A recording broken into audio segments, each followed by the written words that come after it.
أشجار مثمرة لم تكن تزرع بهذه الأرض الفلاحية. أنواع من الفواكه كانت حكرا على بعض الولايات، ها هي اليوم تجنى وبكميات وفيرة. هنا برج بوعريريج سواعد لا تكل ولا تمل، آمنت بأفكارها فحولت هذه المساحات الفلاحية إلى أشجار تنتج أجود أنواع التفاح والرمان. قبل ما نحطوا هذه الأشجار درنا تحاليل تاع التربة، حبينا نعرفوا وشنو هو البورتغراف اللي تحتاجه هذه المنطقة. درسنا الجو والارتفاع على سطح البحر وتحاليل تاع المياه باش حطينا هذه الشجرة اللي راك تشوف فيها. قادرين نوسعوا ونغرسوا لانجاس، نغرسوا انواع اخرى تاع تفاح.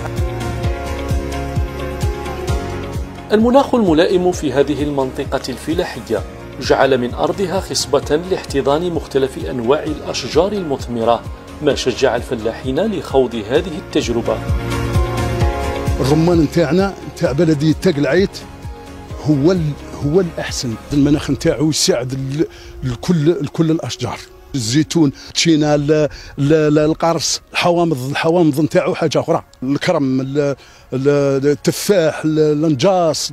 المشاكل اللي عندنا هي المياه ما كانش، هذا هو الآخر. المنطقة ما شاء الله.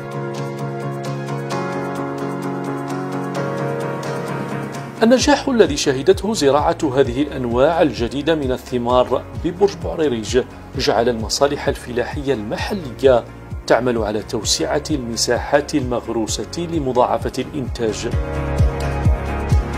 الشعب الجديدة التي تم إدخالها على مستوى ولاية برج بوعريريج، وخاصة التفاح المكثف والذي شهدته الولاية في السنتين الأخيرتين، شيء مشجع جدا، وأضفى نتائج كبيرة جدا تجعلنا نقوم بمرافقة هذه الشعبة والاستمرار في التوسيع في المساحات